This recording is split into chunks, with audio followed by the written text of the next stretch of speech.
అరే నాకు already own house ఉంది, అయినా మా నాన్న సాగు కొడుతున్నాడు ఫ్లాట్ తీసుకోమని. ఈ హైదరాబాద్ ఏదైనా మంచి ఏరియా ఉంటే చెప్పు తీసుకుందాం. రేపు మాలకం ఇది 2005 కాదు, మీ నాన్నగారు లాగా ఆలోచించుకో. ఎప్పుడు ప్రాపర్టీలు కొనడమైనా RE8 అని ఒక ఆప్షన్ ఉంది, దాంట్లో కూడా ఇన్వెస్ట్ చేయొచ్చు. ఇప్పుడు ఏంటి ఎవ్రీ మంత్ EMI కట్టేసి ఒక 20 సంవత్సరాల పాటు ₹1,00,00,000 ఈగొని అనుకుంటున్నావా? దానికన్నా RE8 ఇన్వెస్ట్ చేసావు అనుకో, నీకు ఎవ్రీ క్వార్టర్లీ డివిడెండ్ వస్తుంది. దాంతోపాటు నీకు అప్రాక్సిమేట్లీ 8 to 10% రిటర్న్స్ కూడా వస్తాయి.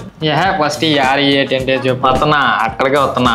RE8 అంటే రియల్ ఎస్టేట్ ఇన్వెస్ట్మెంట్ ట్రస్ట్. అంటే మన మనీతో కమర్షియల్ బిల్డింగ్స్ అయినా, ఇప్పుడు షాపింగ్ మాల్స్ కానీ, IT పార్క్స్ కానీ, ఆఫీసెస్ కానీ వీటిలో ఇన్వెస్ట్ చేస్తారనమాట. అంటే బిల్డింగ్స్ మనం ఓన్ అయిపోతాయా?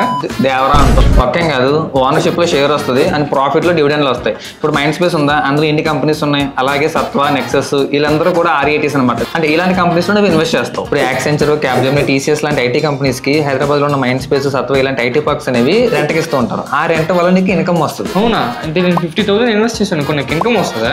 కంపల్సరీ వస్తుంది. నువ్వు 10,000 ఇన్వెస్ట్ చేసినా సరే నీకు ఇన్కమ్ వస్తుంది. ఎందుకంటే ఇక్కడ లిక్విడిటీ ఉంది, నువ్వు స్టాక్స్ లాగా దీన్ని బై సేల్ చేయొచ్చు. అండ్ మోస్ట్ ఇంపార్టెంట్లీ ఏంటంటే ఇది కంప్లీట్లీ సేఫ్, ఎందుకంటే ఇది సెబీ రెగ్యులేషన్ ఉంది కాబట్టి నీకు ఎటువంటి భయం అవసరం లేదు. హౌస్ కొనడం ఒక రెస్పాన్సిబిలిటీ, బట్ RE8 ఇన్వెస్ట్ చేయడం వల్ల ప్యాసివ్ ఇన్కమ్ ప్లస్ ఫ్లెక్సిబిలిటీ ఉంటుంది. సో యంగ్ గా ఉన్నప్పుడే ఇన్కమ్ ని గ్రో చేయడం చాలా ఇంపార్టెంట్. ఇంకేంటి లేదు మరి RE8 ఇన్వెస్ట్ చేద్దాం.